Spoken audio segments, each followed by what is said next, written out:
বন্ধুরা, তো দেখো আজকে সকালবেলা আমি টিফিনে কি খাচ্ছি ব্রেকফাস্টে। তো এই যে সমস্ত রকম এই যে গাজর আর বিট আর আলুটাকে আমি সেদ্ধ করে নিয়েছি, তার সঙ্গে এই সুইট কর্ন আর তার সঙ্গে এই ছোলা 3-4টে ছিল ঘরে, সেটাকে সেদ্ধ করে নিয়েছি। আর তার সঙ্গে শসা কেটেছি আর এই যে ধনেপাতাও কেটেছি, এর মধ্যে ধনেপাতাও আছে। এইবারে আমি এটাকে মাখবো, মাখার পরে এটা আজকের ব্রেকফাস্টে আমি এটা খাবো।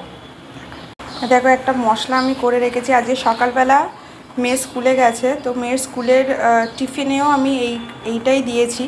তো ও তো বিট খাবে না, গাজরটা যদিও বা খাবে, বিট তো খাবেই না। তো ওকে ওর মতো করে সেমই দিয়েছি, সেম টিফিনই আমি আমার মেয়েকে দিয়েছি।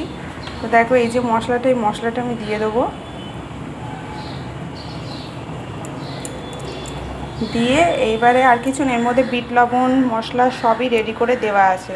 তো এটাকে ভালো করে মাখিয়ে নেবো। নেবার পরে দেখো এখানে আমি একটু এই যে বাদাম ভেজে রেখে দিয়েছি। এটা হচ্ছে কাঁচা বাদামটা ভেজেছি বলে ওর খোসার জন্য কালারটা এরকম দেখতে লাগছে।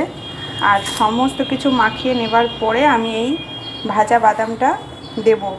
এটা কিন্তু খেতে খুব ভালো লাগবে। তো এই দেখো বন্ধুরা, আমি বাদাম অল্প দেবো, বেশি দেবো না। ঠিক খাবার আগে দিতে হবে, নাহলে বাদাম কিন্তু নরম হয়ে যাবে। ব্যাস, এটা দিয়ে এটাকে এবার মাখিয়ে নেব, এটাই খাবো। তোমাদেরকে খেয়ে আমি বলছি কেমন লাগছে, তারাও আগে একগাল খাই।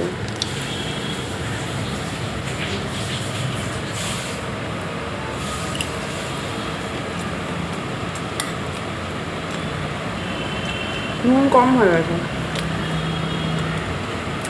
আর একটু বিট লবণ লাগবে।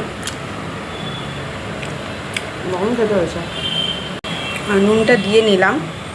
নুনটা দিয়ে একবার খেয়ে দেখি কেমন আছে।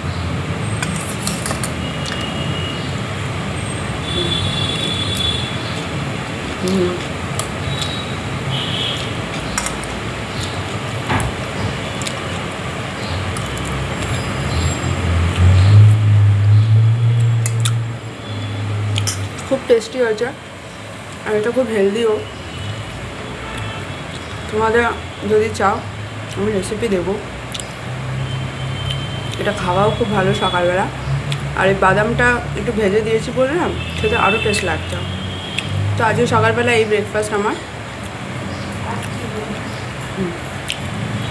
টাটা।